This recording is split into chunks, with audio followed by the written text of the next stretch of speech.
Hello, everyone. Welcome back to another one of our lovely live streams. So, for those of you who are keeping score, you probably realize this is our third year of doing live streams now. And it's pretty exciting. Our actual date is a couple weeks ago, but of course, for me, my school year started, and it's been absolutely absurd. If you ever think your job is interesting, wait until you try to get a school year going. It's quite an experience. So today what we're going to be doing is we're going to be flying from Spokane, Washington here. Sorry for the confusion, by the way. I originally picked the wrong airfield because the two are right on top of each other in Sky Vector. We're at Kilo Golf Echo Golf, and we are actually on VATSIM at the moment, believe it or not. And just going to get and check my little transmit button real quickly there, make sure that's working, and it looks like it's working beautifully. Fantastic. So what we're going to be doing is we're going to be flying the 737 here. This is the 700 model. It's the PMDG. Really haven't taken this thing in a while, so it's kind of exciting to get to take this thing. And when you look at it from the top, it looks like the wings are way too big for the rest of the plane, but just kind of one of those things, sort of a piece. But basically what I've been doing the last couple minutes is getting everything kind of queued up and ready. This thing certainly is not a Cessna 172. There's a lot going on here. I've just been kind of running through, pushing all the buttons the way they need to be pushed. And I'll be switching over to our APU in just a second and getting ready for that part of our experience. So let's go ahead and get that going real quick. I'm on ground power at the moment, but I prefer to be on APU. So let's go ahead and pop those on as I crank the starter by accident. Whoopsie daisies. I actually had a lot of fun with this plane. They did such a nice job on this. This is the level by which planes should have detail. It doesn't have to have, funky little maintenance, whatever. Just this level of detail is absolutely fantastic, and I think it's so cool. All right, let's do it to it. So we're going to put that, I'm actually going to leave that open. Recirculating fan is already set. Oh my gosh, it's actually pretty comfortable. Not bad at all. And we'll deal with the rest of that. Our flight out today, of course, is going to be flight level 340. We are on VATSIM at the moment, believe it or not, and we may or may not bump into some fun things when we actually get to our destination. So I look forward to kind of seeing what sort of shakes out. So that'll be kind of cool once we get there. All right, let's see here. We're got this set, 2992, good. We're all connected to vPilot. That's all set. Our takeoff reference, I was just playing with this a few moments ago. We're runway 3 today, so we're going to have to kind of do one of these things. Like if you look at the airport itself, unfortunately, because of the way this is all shaded, I picked not the greatest spot here for the actual purposes of getting lined up. I'm cheating a little bit. I'm not going to use this little pushback thing. It's irritating. I'm just going to take a hard right turn and just go because I can, kind of a thing like that. All right, that's looking pretty good. I'm just waiting for the APU to boot up right now, and it's warming up. It's stable. We're good. So we're going to pop off that. So now we're going to go ahead and get rid of our ground power. So bang up to menu real fast. We're going to go to, let's see here, flight simulator options. I get everything else all set up for us. We're good to go. You're released. And I'll go ahead and pop the chocks off also. So now we can just engage the regular brake. I always have trouble with the brake in this one. Like, you should have to push and, hold it, but I don't know. It always gives me issues there. All right, I'm going to take a quick peek outside to make sure everything looks pretty good. We're pretty much ready to get going here. So I'm not going to waste too much time here. All right, let's do it to it. So we got all this set up. That's all set up. That's all set. I like how these things are just organized. This is very, very nice. All right, let's get some lights going here. So obviously we're flying for the Red Company today, and we are Shatire. So we'll go ahead and do that. I'm not going to hit that one. It's not nighttime. I'm not worried about it. All right, let's see. Dual bleed. That's fine. That's fine. I got some duct pressure, not oodles and noodles. We're going to go pop the 2 packs off because we need as much pressure as we can possibly get. When I pack those off, of course, everybody's like, oh, your pressure's dropped. Don't worry about it. You can do this. If you really want to cry, you can click that switch right there, but I'm not going to hit that one because it's going to cause issues. All right, so I'm sticking my finger up here, holding the number 2 with my finger and spinning. I just gave me the heads up, so I like that perfectly good. We'll go pop it over to the ground start position here. Now, the interesting thing I find with this aircraft is it's just the scale. It's like a Fisher-Price airliner. I absolutely love it. All right, there we go, 12%. I remember the first time I did this years ago when I think it was the 777 was the first payware airplane I ever bought. And going through this process every time, being like, man, this seems like an awful lot that we have to go through to get this thing going. So it's not bad. It really isn't. All right, we got a good light off here. We got fuel flow indicated, which makes me a little bit happier. We're not carrying a lot of fuel today because we just don't need it. And like I said, we'll get going. All right, menu, FMC. I'm going to get that all set up. I'm a fan of putting prog on this page because progressive rock is the superior form of music. And I like legs over on that side because, legs. All right, let's see here. 11.6. We're just going to wait for that to stabilize. I don't expect anything to flicker or flash on us or anything like that. But should be pretty good. Should be pretty good. All right, let's see here. 14:58. We're going to be a little late taking off, but I'm not really worried about that today because, like I said, there's no true controllers here, so I'm not worried about it. For takeoff today, of course, we're going to be taking a donut, and we're going to be taking off to the northeast. So it's going to be pretty easy. All right, we got a good light off on number 2 there. Everything looks pretty good. Let's go ahead and get number 1 going. Let's go just like that. Give it a few moments there. We have EGT, N2's spooling up. Man, this thing boosts so fast when you have another engine running. You can easily cross speed start. It's kind of like, what is it, an MD-88? Man, that is an interesting plane for those of you who've ever got an opportunity to virtually operate one of them. It's got some switches in places you wouldn't expect switches to be, so that's always kind of interesting. All right, let's see what we got here. Yes, I'm doing a bump takeoff because I can deal. Let's see here, 73, 4.1, we're catching up. Catching up, cost temperature's coming up, N2's coming up, fuel flow looks good, fuel use is coming up good. Oil temperature vibration is minimal. Everything's looking fantastic here, absolutely delightful. I'm going to pop on the flight director here. Like I said, runway 30. Of course, if you are going to do this a professional way, what I would do is naturally, runway 3, yeah, it's runway 3. What am I saying? Not 30. There we go, much better. And you can actually see it's fairly lined up there. Not too bad. Okay, let's get this all rolling up. Big engines just turning on this thing. I'll meet everybody. For those who want to join us, we're going to be right down here at the bottom left, and just come like that and kind of get airborne. If you want to kind of sneak up on us, you can certainly do that too. I once in a while when we do these, we always get visited by like F-18s and stuff like that, which is kind of fun. All right, we have 2 good engines right now. We're going to go ahead and engage them. Things kind of freak out on us. The APU is going to sit there cooling for a second. We can go slap that down. I'm sure the people in the back would very much like me to turn the air back on. I mean, it's not hot. It's comfortable. And now we just got to chase all the orange lights, and we should be pretty much ready to roll. Like I said, pretty close on time here. You're not supposed to do this, but I'm going to do it anyway. Oh, well. Go hit all these switches. Get our window nice and softened in case we bop into a bird. Got a fun story about that in a minute. Don't need these. We do need these, though. Those are pretty critical for us. We'll get that pressed. Looks good. Looks good. Looks good. Looks good. Looks good. Looks good. All right, all switches are good. We're going to flip on our taxi light. Just kind of give everybody a little heads up that we're about to start moving. Just going to look this way, look around, make sure I'm not going to cut anybody off. And I think we're pretty much ready to start rolling here. Let's see here. This would be Spokane traffic. So let's see, we're going to be taxiing today. I'm just looking at my own diagram real quickly here. This is going to be on Alpha. Spokane traffic, red 64, is taxiing on Alpha to 3, Spokane. So now we're just going to get rolling. Go and give us a couple taps of flaps. We're going to need flaps 5 today.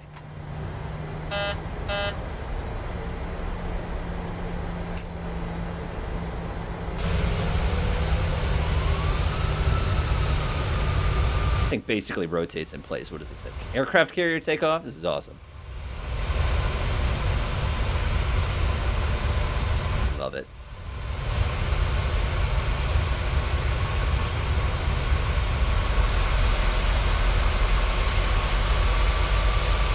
Look at that. Who needs pushback? All right. Pretty good to me. I'm going to go ahead and kill it out here and just give it just a little bit of power, and we're going to start making our way towards Alpha, which is going to be a right turn right here. Like I said, I'm keeping a very, very close eye on the map to make sure we don't actually go smacking into somebody today, because that would be so embarrassing to go fly into somebody's territory. It's like, why didn't you call me, man? But that'll be perfectly fine. So all right, let's do it to it. Check to make sure nobody's crossing. This is technically an uncontrolled airfield at this time, so we're just going to kind of roll. Get going. Man, it's good times, good times.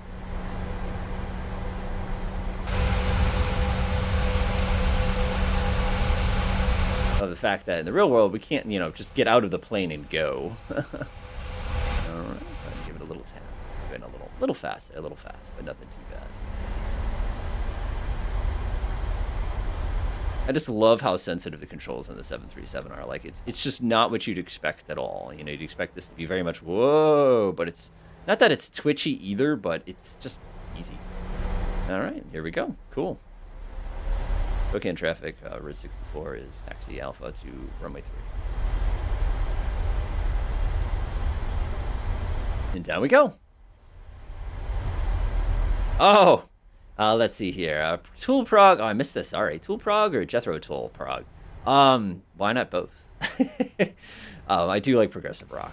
When I think of progressive rock, it is kind of an interesting genre because there's been so many generations of it. You've got kind of the 70s where they're still trying to figure out, well, if I just play music for long jazz intervals but with rock instruments, does that make you progressive? Yeah, throw a saxophone and you'll be fine. and that's kind of like the 70s progressive rock. And then everybody kind of forgot about it in the 80s. You had a little bit in the 90s, and then kind of that kind of college rock sound that you got kind of the later part of the 90s slowly kind of became the next generation of progressive rock. You know, your Soundgardens, your Porcupine Trees, Tool is one of them, and there's the other one I always forget every single time. Haken, again, all excellent progressive rock that kind of came out of that particular time there.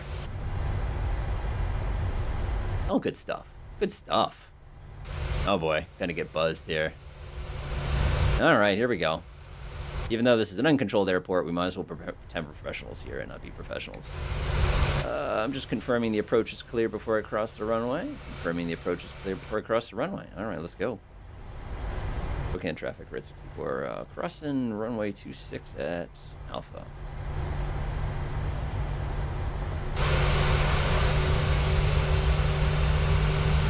One of those things. I mean, I play a couple different musical instruments, but when I say play, I really mean dabble. It doesn't mean I'm an expert. That means I'm just enough to really annoy my wife to death, kind of a thing like that sort of level of playing.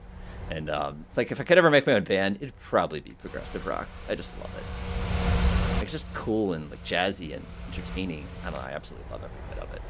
All right, one more click of the old flaps there, and now we should be pretty good to go.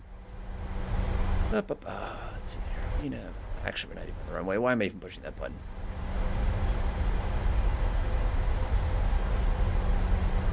One of the things I did not check before I started rolling down the runway is a noise abatement here. So I feel kind of bad.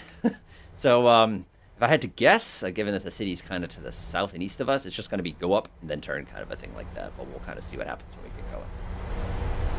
Just kind of rolling around here. I can imagine all these flight instructors out there saying, you're not taxiing at 30 knots, are you? I'm like, well, I'm not flying at 30 knots yet. Had a fun conversation when I was getting my last chance to get the pilot's license. Well, not last chance, but the actual check ride that got me the license. And I remember on the way back, he's like, why are you taxiing so fast? And it's like, wait, what? Like, great, just what we needed. After everything I just did, we're going to blow it because we taxied too fast. And it was one of those, was like, what is the correct taxi speed? I'll look it up, by the way. And you'll find out nobody really knows. It's actually kind of amusing. Alrighty then. Let's get set up here. Now there's nobody flying ILS today, so we can cross that line, but we got to hold it short of 3-3 here. Alright. I'll let the nose kind of drag around the corner here. We're just going to line up. I like that. And we're just going to get ourselves kind of set up here and ready to rock. I want to rock. Rock.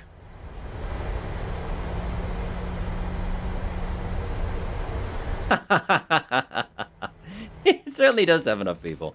I was going to talk about this one. Noise abatement. All right, let's go take a look here. I got nobody coming through. I'm going to go check the VATSIMS map real fast. You can actually track my progress if you choose to do so. It is there. I got nothing, so I think we're pretty much ready to go. Okay, and traffic red 64 is lining up on runway 3. Okay. All right, let's get going.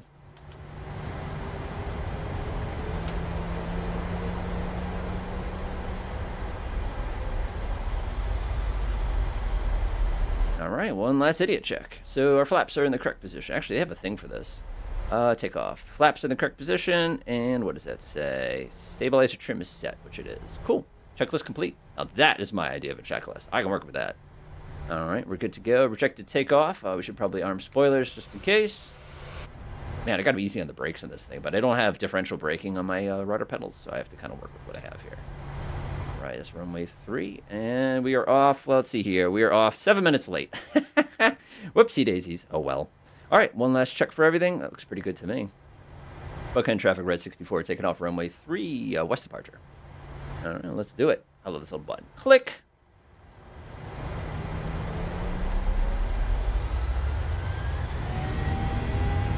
Yeehaw! Takeoff bump mode, by the way. It's fantastic. I love it. Airspeed's alive. Those engines sound so angry.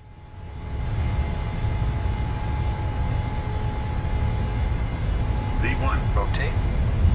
V2. Positive rate of climb.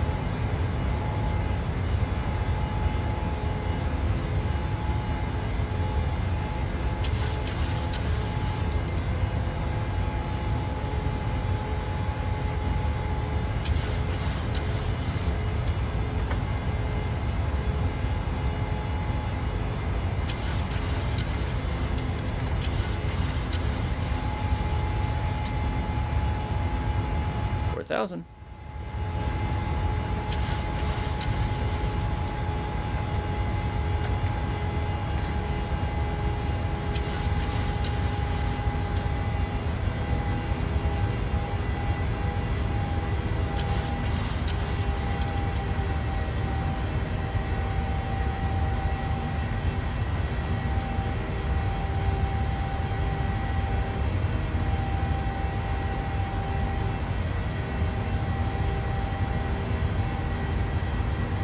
Flying properly here.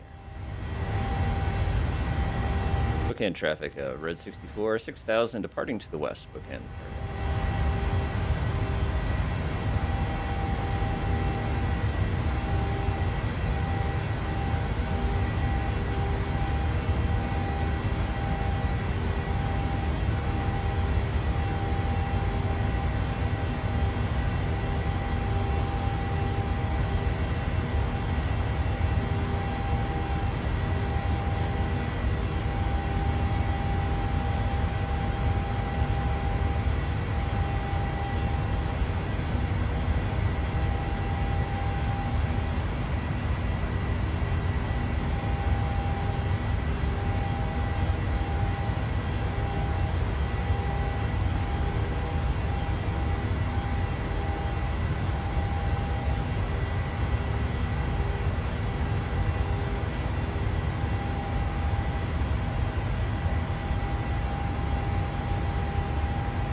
You know what I didn't do is actually set the lights to tell people they're not supposed to be walking around the plane.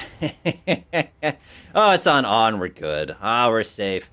Okay, I can finally let my legs stop twitching for a second here as we get settled into our climb to our altitude here. Nice. All right, so we're good to go. We can swing some things off. We crossed 10,000 feet. We are on our way, everybody. Let's see here. Is this flight in the open multiplayer? Yes, it is, Josh. You're certainly welcome to jump in, kind of a thing like that. All right, now I can get caught up on all the messages now that we've gotten a little bit of altitude underneath us here. Rural, 250,000 people. Well, Washington's an interesting state. Simon had a sonic boom. We haven't had to deal with sonic booms in my region. What we get instead of sonic booms is we get loud helicopters. That's kind of the cool kids thing that happens a lot where I live. But sometimes when the wind is just right, you can actually hear the F-15s taking off full afterburner to the north and west of us, even though it's like 15, 20 miles away. They are so incredibly loud, kind of a thing like that.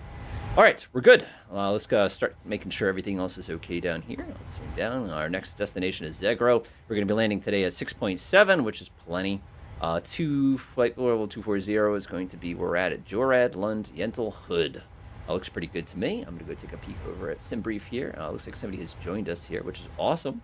We have Golf Tango India Tree 4-3 Hotel. I guess they're just kind of catch up to us in a few minutes here.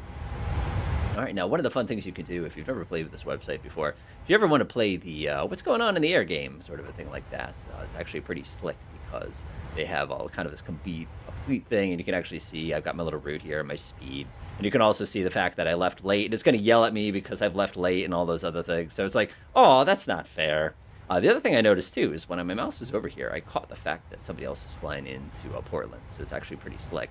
And of course, what do we miss today? If you go out east, there's this great thing they call things to do in Ohio too, and that's just, I don't know, cracks me up to death kind of a thing. Of course, the East Coast, because we're all awake now, and it's Saturday for us. They're finally kind of pounding on Boston here. You can see they're absolutely crushing on Newark and JFK and everything like that. But we're just kind of chilling over here on the West Coast today, so it's just kind of one of those sort of things where you can go check that out if you want to. And I don't know, I just got a kick out of that. And then there's like a whole service you can do where you can like track existing flights. I don't know, it's absolutely wild stuff. That's something that you're kind of into. All right, let's go close that suck. All right, let's see here. Just want to make sure this is okay. That's correct. That's correct. I can disengage that, which I think I did. No, I didn't. I can shut that off. That's good. This has been disabled. I'm just running through my time checklist here. Engine bleeds are on. Packs auto. Landing gear. Flaps no lights. Okay, let's go double check the checklist here. Engine bleeds run auto. On. Auto. Temperature in the cabin is a balmy 76 degrees. Not gonna lie, that's actually we're gonna go to passenger cabin. Let's see how they're doing here. 75. I'm not gonna lie, it's a little warm, at least for me. I live in New England though, and 70's warm. Just kind of one of those things. All right, that's looking great. All right, let's see how we're doing here. In which century do you predict PMDG will finish their EFB tablet? Believe it or not, Flix, I'm not 100% sure. I've heard little things about that tablet. I'm not actually sure what it is. One thing I will say about EFBs that they have in a lot of simulator products, there's plenty of airplanes out there now that have like little tablet you can pull up or something, is I feel like they automatically subtract 40 frames per second. Like this aircraft I can easily get 60, 70, 80 frames no problem with. But I imagine the moment they bring in something like a little tablet here on the left, it's just going to murder. It's just something about the projection of these style screens or the codes behind them that absolutely murder it. And it's just kind of one of those things. One thing we haven't done, by the way, that's kind of fun, is that we haven't actually pulled this down at any point. But I can, if anybody wants to take a peek at that. But I don't know. It's, I don't know, old-fashioned sometimes, I guess. I like doing that for landings, but I want to just kind of cruise around with it. What settings are you on? I can't see you anywhere. The servers at Microsoft will come on and off randomly. That's something we've been dealing with since the beginning of these live streams. I can see we have somebody way over here. If I actually turn around, Links OBSS, welcome back, by the way. Simon, welcome back. We can see we've got a couple people catching up. Toro, welcome back also, by the way. You can see that kind of sneaking over here in the Airbus. We've already got a lot of altitude on me, but you can see exactly that those other folks are there. Let's see here. I can't see you. Good point. The KPDX alternate screen, case in point, Insta 20 frame. It's. I'm not gonna lie. Like maybe this is one of those things that I just appreciated, but like with PMDG, because they have an FMS, they don't need a little tablet that sits here and does stuff for me. Because if I want to do anything, I can literally press the menu button, click it, and do everything I want to. There's even an auto cruise button. I love that button. All airplanes in the game should have auto cruise. It's fantastic.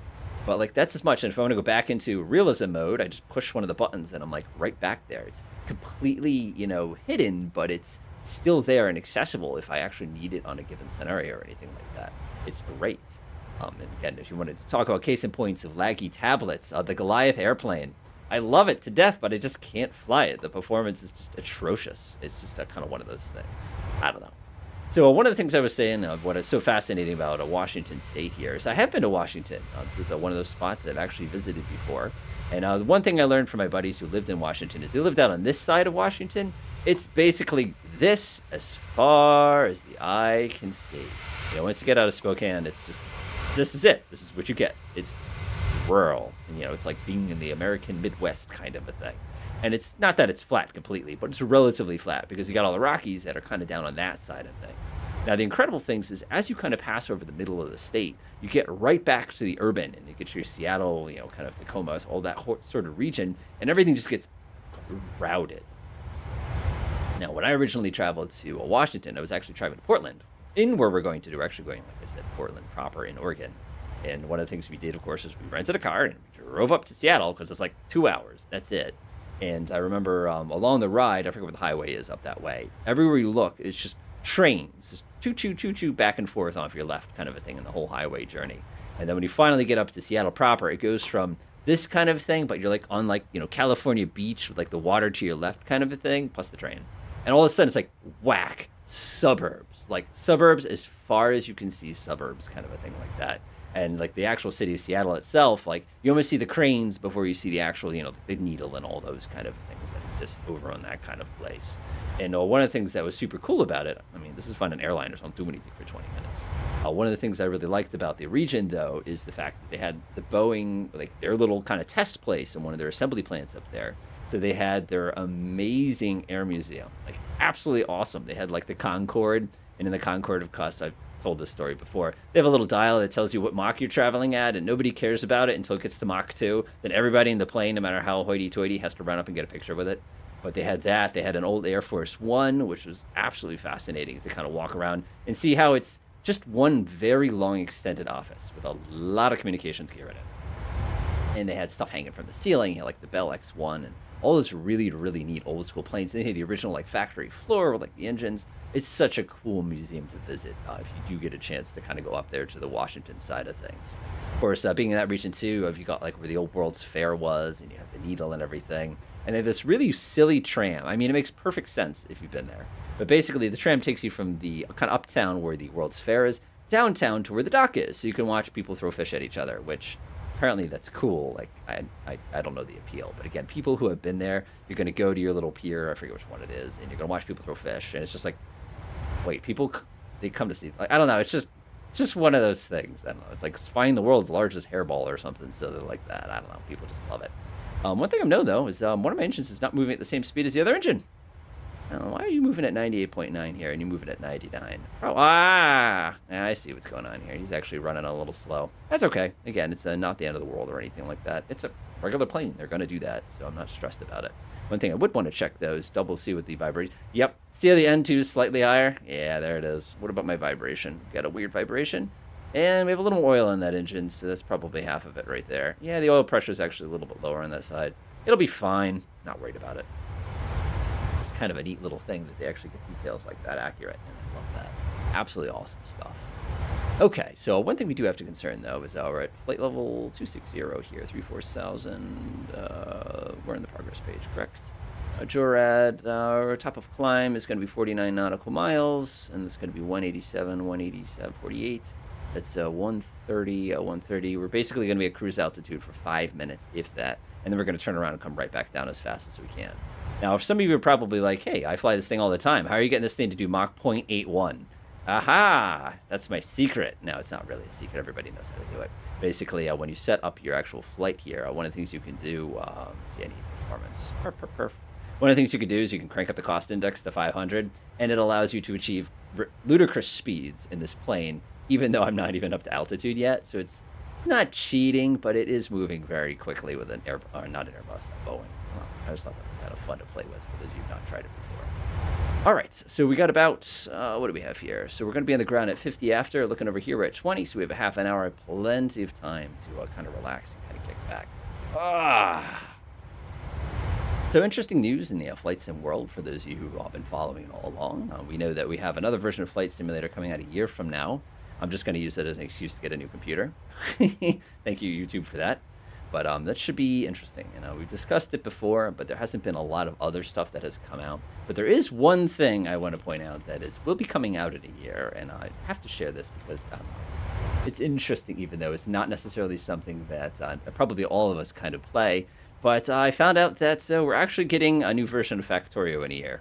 And I don't know, just felt I'd throw that in there because why not? It's just kind of one of those things that's entertaining. No, I did not get paid for that. I just really enjoyed that game. The best way to think about that game is something I introduced my wife to, which is like, I don't think I'm going to like this very much. And we combined have like almost 1,000 hours in the game. It's ridiculous. I've never played a game that's that time-sucking ever. It's incredible. But anyway, just wanted to throw that out there in case anybody missed it. I just think that's kind of fun.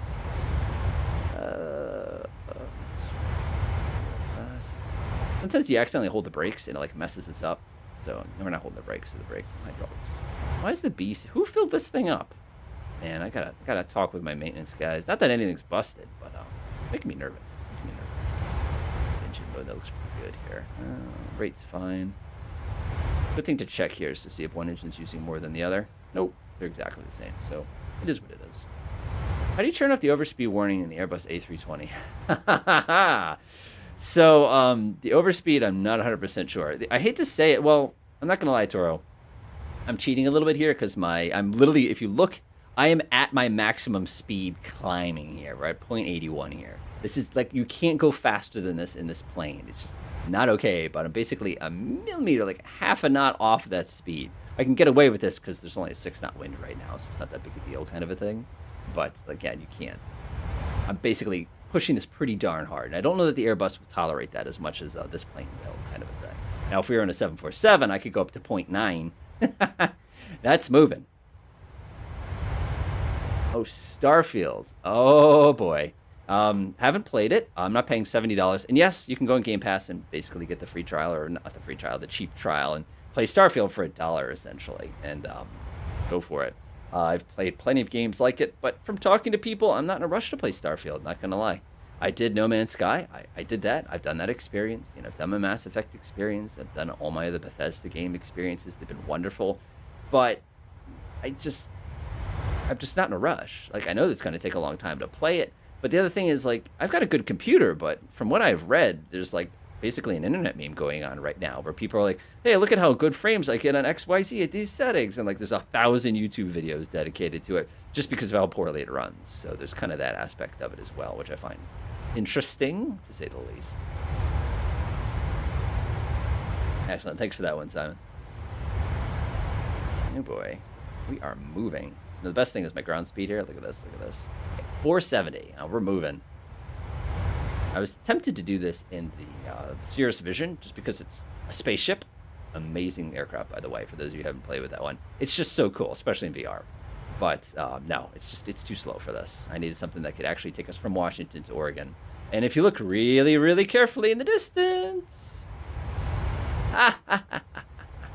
It's one of the things I remember. I actually have this photograph, and this is going to seem insane, but you basically have these halo mountains here. It is insanely high, like your Mount Hoods and stuff like that, that are just like, hey, how you guys doing? And I have this beautiful picture of a cloud layer here with a mountain just going blink and sticking at the top here.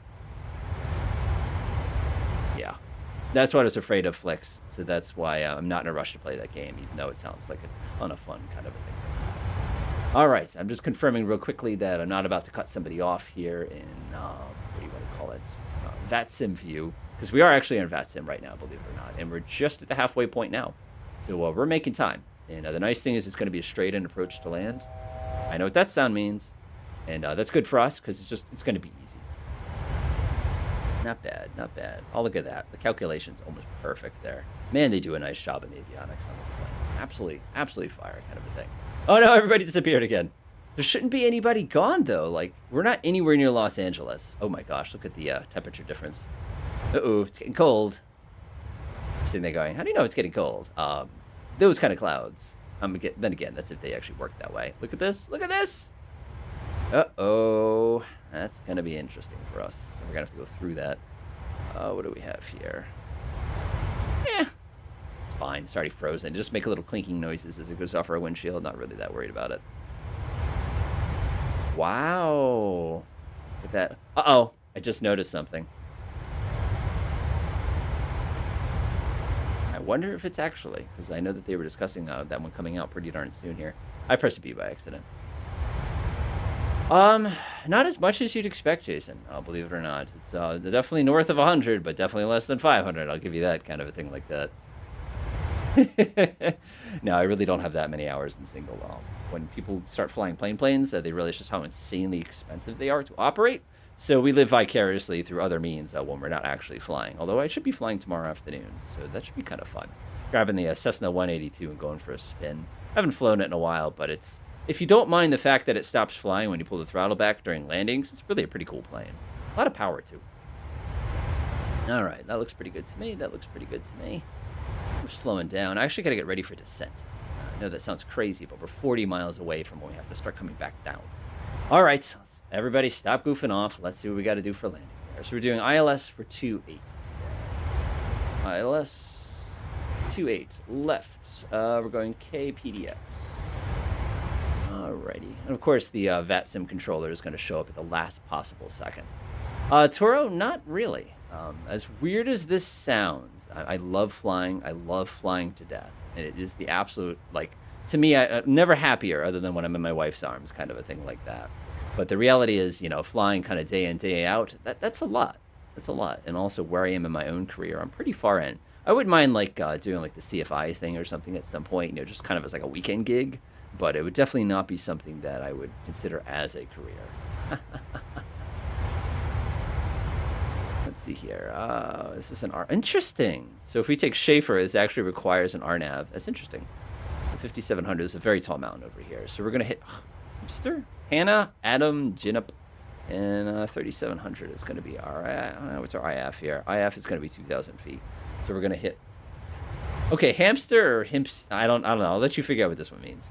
All right, so 2,000 feet is what we're looking at today. And minimums, 300. That's not bad. That's not bad at all. Let's see here. Let me pull this one out of the way. And we'll get this all squared away real fast. Yeah, we're going to be doing radio minimums here. It said 300, so we'll do 300. You know what blew me away a little while ago? That ILS is the only real precision approach. And RNAV, no matter how accurate they are not considered precision approaches. It's just a kind of one of those things that's like, wait, what? You know, because of just how precise GPS has gotten these days. That looks pretty good to me. What do we say, 2,000? One of the best things in the world, you know, when I fly with my wife is, you know, she's so good at keeping me honest. It's like, didn't you need a checklist there? Don't we need to set the altitude here? Isn't that ground kind of hard at this speed? Should we land now? What's that red light? It's wonderful. Absolutely. Okay, I don't need, I'll leave it that way. That's fine for me. Let's close that. All right, what was the question somebody have here? Becoming an airline pilot. I think every boy becoming an airline pilot. What do you do for a living? It's a tough job. Joshua, that's a great question. I actually teach two different things. I teach at a regular secondary school, and I also teach one college course. I teach teachers. As weird as that sounds. So it's kind of a thing. On-air balloon pilot. I like that. No, I'm an old school teacher, believe it or not. I'm working in the good old public schools sector. It's a lot of fun. It's a lot of fun. It is very trying sometimes, and it's always fun when I explain on the first day of class. It's like, yeah, I do YouTube, and they're like, nerd. Wait, you do YouTube? Oh, what do you have? 100 views? It's like, go find my channel, look up my name, and you tell me. And they're all like just mesmerized. It's like star power, but it's insignificant compared to like some of the other YouTube. I don't know. It's the funniest thing, and they get all excited about that, and then they try to talk to you about it. And then they're like, well, I just did this video where I played some Minecraft, and then I made fun of another Minecrafter or something like that. It's like, all right, cool. Like I said, everybody likes their own thing and has their own things to kind of contribute, and I think it's wonderful. But, like, I don't know. It's what I do kind of a thing. Alrighty then. What do we got here? We got 12 nautical miles. A smart person would actually immediately push the power back and start slowing down before they hit the top of descent. Because the moment you hit top of descent, we're still traveling 0.81 here, and that's going to carry us quite a while. So, yuck. Oh well. All right, let me go double check what's going on SimAware here. I'm looking over at PDX. There are still no controllers. Looking carefully. I really, really do not want to embarrass myself by flying right into somebody's control here, because that would just not be cool. And you can see we're basically going to go down here and take a right. It's a pretty straightforward little path that we're taking. And like I said, we're a little late, but not massively late, so I'm not worried about it too much. Good enough. Control X, Control V, Control Paste. Yeah, that looks good to me. Cool. All right. I'm going to confirm this real quickly. 240 at or above. Uh-oh. We got to descend now. Why am I being stupid here? Because I haven't flown it now.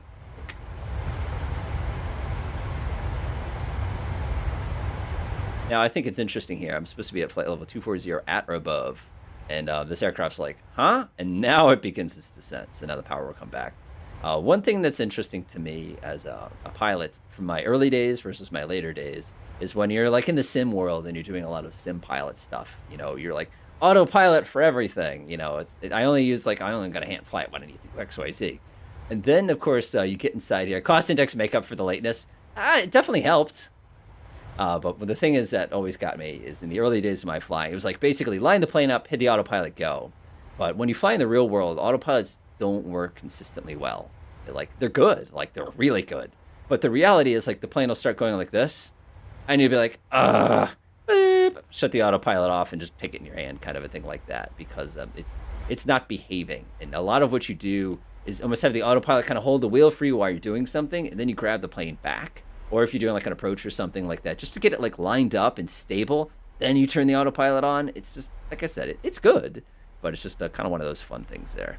Alrighty then. So I actually need to get ready to land now. 28 left. Let's go get the ILS all squared away here. So we have that all set. Make sure we're all set here. Nav radio. Initial reference. Approach. We're going to be approaching flat. Boop, boop. Just like that. 127, which is really slash 132, I think. Yeah, it's better. That sounds good to me. That sounds good to me. 11050. Welcome to a problem you don't have in the real plane. I can't control my head. Yes, you can't. Ah! All right, we're already on 110.50, so that's been set. The only thing we have to do is change the course here.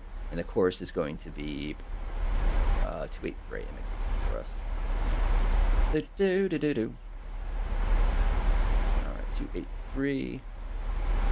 All right, looks good to me. We'll do 283 over here. It's Lovely, right there. So we got 283 on the right, 283 on the left. We are on 110.50. We're on 110.50. Fantastic. Let's zoom in a little bit here. Push mode, push mode. 110.50, please. Cool, set. See GLS. Also notice we have GLS on this thing, which I'm just so impressed with. VOR, 110.50. ILS is 110.50. We are 110.50, 283. Our minimums program, we got 300, 283 for the Primal Approach course. All right, Mr. Approach time. So what we want to do now is we want to just double check to make sure that if something doesn't go well, what do we have to do? Because like I said, if the VATSIM controller suddenly jumps on and says, oh, could you do this for me? It's like, oh, God. So we have to kind of rush over and kind of fix that. Notice, by the way, this awesome descent rate. Love it. We're just falling out of the sky here. There's Mount Hood up on the left here. Interestingly enough, the Overlook Hotel from the movie The Shining is actually located up here. And it's cool, but it looks nothing in the interior like it was in the movie because they shot that on a set. But oh well, they do what they do. All right, let's see here. Briefing looks good. Simware looks good. That looks good. LS 28 left. KPDX. Here. I'm just setting it real quick. I'm doing good pilot homework here. 283. All right, missed approach. Missed approach. What are we doing? We are going 2,100. Then we're doing a climbing left turn to 4,000 via Uniform Bravo Golf Radial 360. Uniform Bravo Golf. That's BTG. That's good. Uniform Bravo Golf. It would be nice if you gave me the frequency for that. 1174. All right, so 1174. Just in case we have to go around. Whoops. And that's going to be 360 in case we have to do missed approach. Everybody remember that because I'm going to forget. We're just like falling out of the sky here. This is awesome. Yeah, so this whole region here, I spent some time in, like I said, because we have some family up this way. And this is wild. It's just so many pine trees. Like, obviously where I live, it's, a lot of trees too. But this is like, you just cannot fathom how much pine tree there is, plus how much logging there is. It's literally everywhere you look. It's incredible. Notice, by the way, that as we're descending here, this is looking a little sketchy, but believe it or not, our destination is basically right here. And we'll be there in just a few minutes.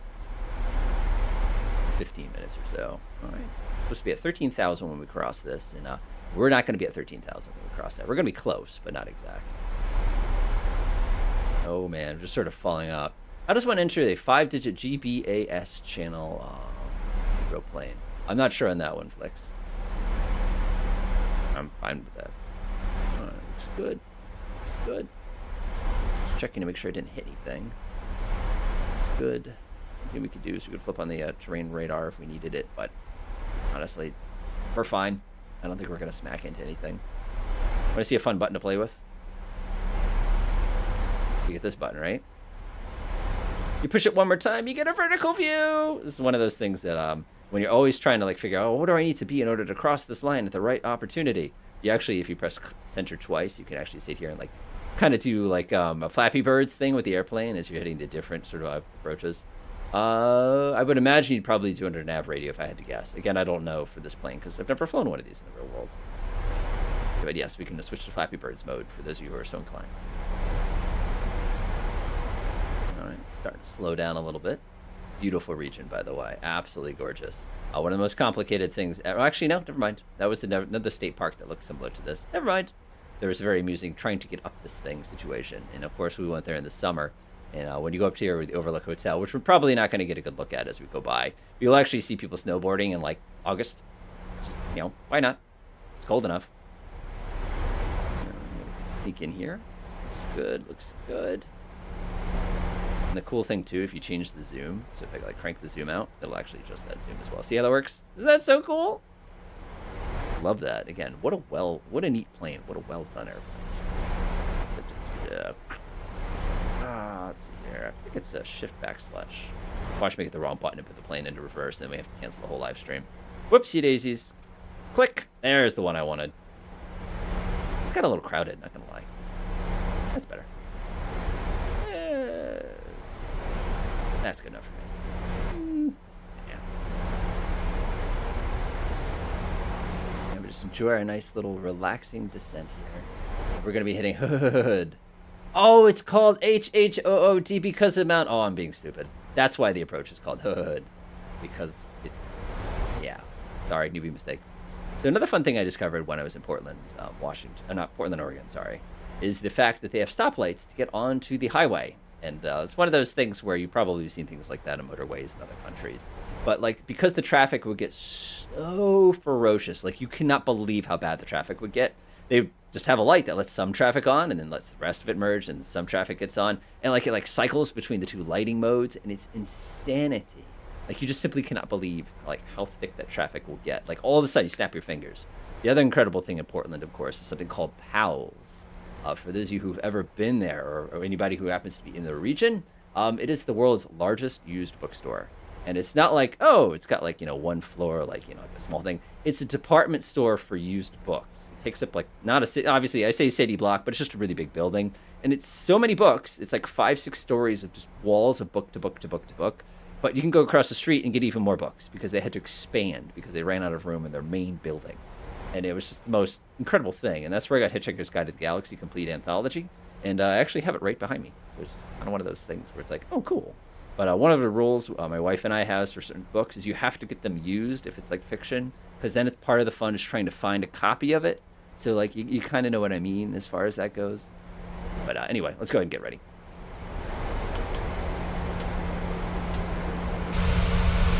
I believe this one is not the jump out. Yeah, this is the one that's integrated into the wing, so I'm not feeling bad about hitting those switches. Nothing's going to overheat kind of a thing.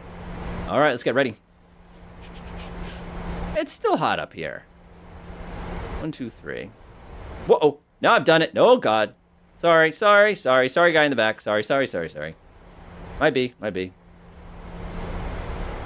There should be a setting on my temperature here that I can design it so everybody in the back of the airplane is uncomfortable. Like, click, uncomfortable, but not comfortable enough to actually complain. Got it. All right, crossing 250, lights are on. Heads-up display is on. We're about to be intercepted. Who are we being intercepted? Junior! Nice. Also, there's a Dark Star up there. Magic Device 404. I wonder if he's trying to do the cross-country landing. And we also have Echelon there. Oh, boy, this is going to be a fun approach. Let me go pop over here real quick to the map. Make sure I'm not about to go flying into... Nope, nobody you have to worry about yet. All right, let's make the call. Progress. End of descent is 34 miles. I'll call it at 30 miles. Anybody know what the 8 is for Portland is?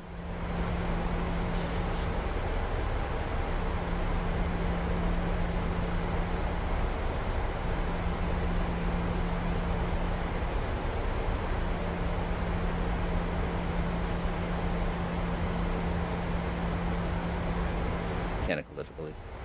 All right, let's do it. KPDX. ATIS for KPDX is going to be 46. The ATIS 128.35. 28.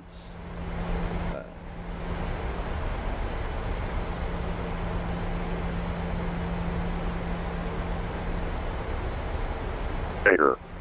Departing runway 28 left and 28er. Area navigation approach is available on request. VFR aircraft state direction of flight. Notices to air mission. Pushback onto taxiways Tango and Kilo requires ATC clearance. Advise on initial contact. You have information hotel. Everybody got that? We have a hotel. Portland International. All right, we got a hotel today. Fantastic. I love the sound of the robots, but where I always fly from, of course, we don't have the robot. We have the guy who actually sits there and reads the weather.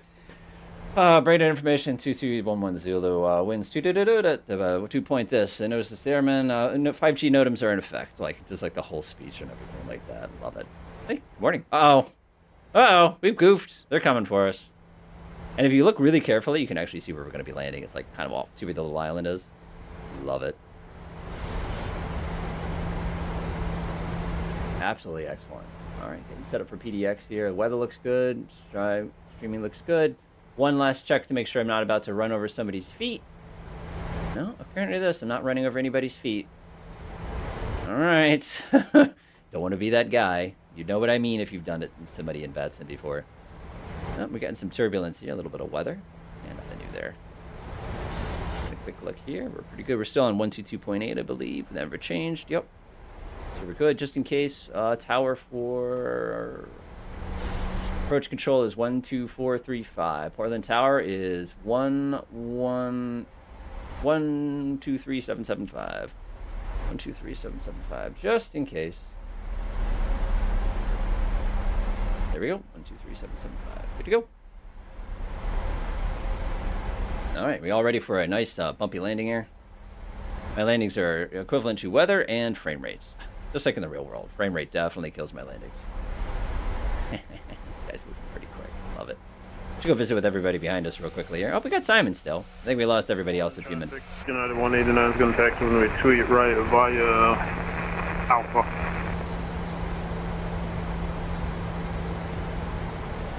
Oh, wow. Okay, we actually have traffic. Interesting. Portland approach.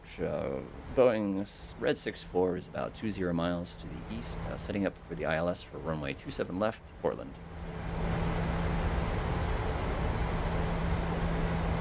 Oh boy, we actually have to earn it. You know how to really ruin the HUD for everybody? Come down here and push this button. It's no fun anymore. It's also about VFR mode. Just like really simplifies it. And primary, honestly, this is fine for me. Oh, hey, nice, Rick. Oh, good to see you again, by the way, Rick. This is so neat. The car I drive now has a heads-up display. And it's one of those things where, like, you know, you see these in games all the time. You're always playing with them. And it's like, okay, cool, heads-up display and all that kind of stuff like that. But, like, you have to drive with it. It's fantastic. You will never go like this for, like, the rest. Uh-oh. You'll never have to go like this for the rest of your life. Like, it's so nice, because then you could just concentrate on looking around. And it looks like, Toro, you're in a race with me here. So, well, I'm on VATSIM, so I have priority here. Eat it. All right, 900 feet per minute. Let's go take one more quick look. We have somebody taking off. I mean, he just called that a minute ago. And we're basically going to come sneaking around. We're going to be on the parallel runway to him, but he'll probably catch it.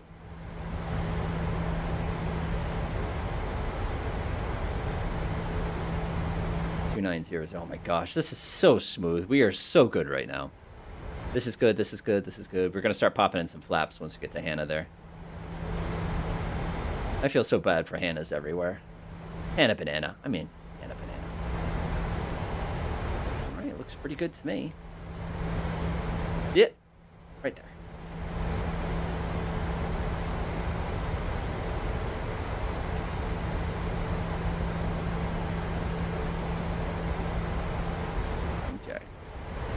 Hit 10, we'll call it again. Fantastic. All right. Yeah, I've been here, like I was saying earlier, I've been here before. Yeah, we can't collide, Toro. That's handy. I'm more worried about the United right now, who's kind of getting himself established. I just don't want to cut him off, because, like, even though I'm IFR, finger quotes, right now, but I'm not, but I am, but I'm not. You know what I mean. It's just kind of one of those. I don't want to be a jerk.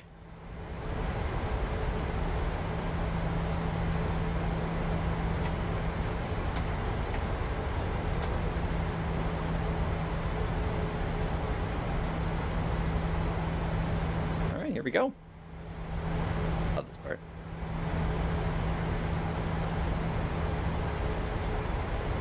Portland traffic, Boeing Red 64 is 10 to the southeast on the localizer for ILS 27, Portland.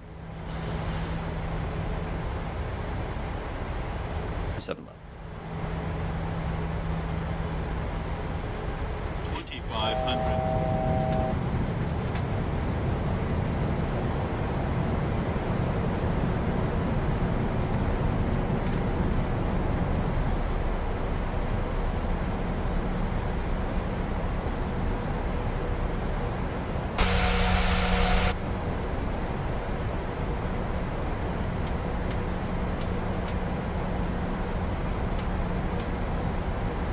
I didn't hear the ding, and I was very disappointed. Traffic United 189 lining up to 8 right.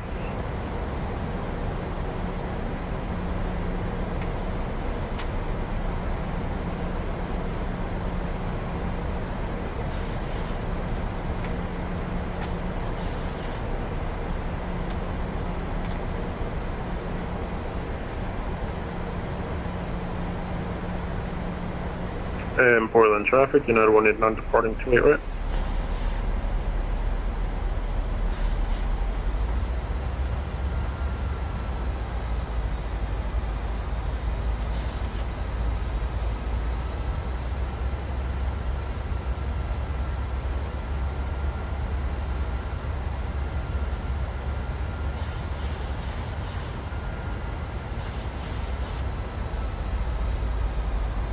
That was sloppy. That was incompetence. Portland traffic, Boeing Red 64 is on the ILS for 27 left, 5 miles to go. Not proper phraseology by any means, but it does sort of let him know exactly where I am relative to him, so he knows what's going on. All right, there's our target. Airspeed's coming up. Engine stabilizing. We're in single channel right now.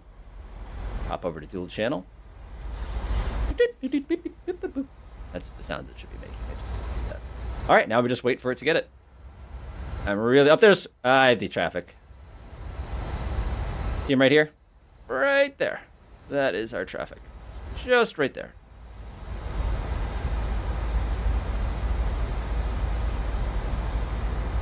He really said the Portland traffic, United 189, clear of 28, right, last call. All right, last call.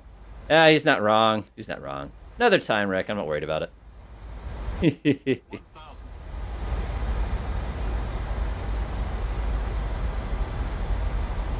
Portland traffic, Boeing, Red 64, 3 mile final, 27 left, Portland.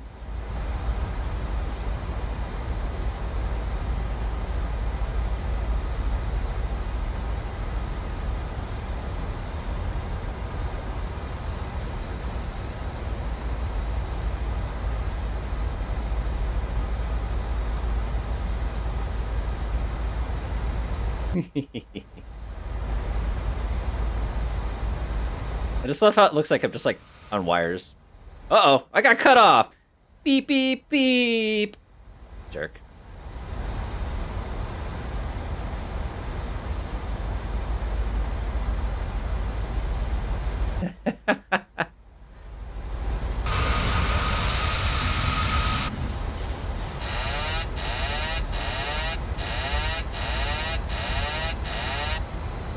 One of the things that always kill me about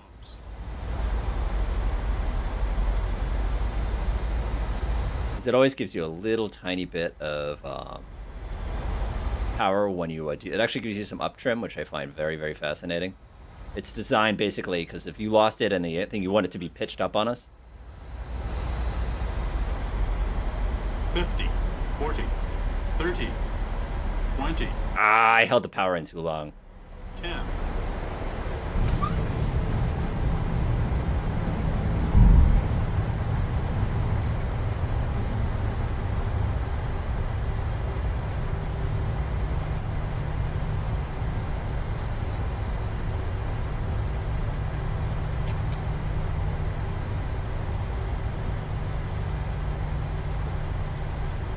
Awesome.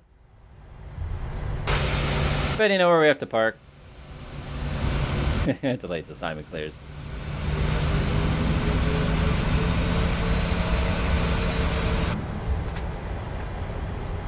Portland traffic, Boeing Red 64 is clear of the runway, taxiing right over to the... Yes, technically I am crossing runways and lines and things like that. But you know what would be really nice? If the people over at Microsoft wrote the names of things on here so we could see them. What does that sign say? Come on, people. All right, let's go ahead and disconnect from VATSIM here, just in case, as I go off flying past everybody's line. And we have made it, ladies and gentlemen. Welcome to Portland, Oregon. A pretty successful flight. We managed to get here no problem. If you'd like to join us for a lovely little photograph, you're welcome. Oh my God, that's a big plane. You're welcome to go ahead and do so. I'm going to go sneak over here in the corner if anybody wants to grab some. And as always, when we reach the end, if anybody has any Q&A or questions or videos you'd like to see and things like that, this would be an awesome time to go ahead and throw that out there. Park right here. I'm not going to mangle this plane and like the side of like, you know, river or something like that, because if I do that naturally, I've worked too hard to get here and everything was out pretty good. This thing is just so handy. And apparently I need to be fitzing with these things some more. So that is definitely, sounds like a video coming forward, actually. I'm actually probably going to play with that because it's super cool. The interesting question I have for myself, though, is how much fuel did we end up with? We calculated 6.1. We landed with 6.2. So we did fantastic. You know, that's not bad at all. So good stuff. Like I said, I'll hang on for just a second to see if anybody's got any quick questions or comments or anything like that. I'm always kind of curious. Of course, we can now take a look to see how we did. And you got this nice little view here, and it shows that I've landed and everything. 44 minutes. It was 50 minutes airtime. So I did make up some time. I definitely made up some time. So I'm not bad. Not bad, actually. Not bad on my part. I think that's actually kind of cool. All right, let's put that one away. See if anybody's got any last sneaky questions or anything like that. It does not look like it just yet. So, not bad. Let me go get my picture real fast. Whoop, zoom out a little bit here. Do one of these. Print screen. Fantastic. Anybody else coming on that side? Nope. All right, I got myself my photograph, which is awesome as always. And I see no comments over on our chat, so I guess this is a pretty good place to pause. All right, folks, thank you as always for joining us. We hope to see you again in 2 weeks, assuming nothing comes up. We haven't done any low altitude danger shenanigans recently, so I think that's probably what we're going to do. But other than that, as always, enjoy and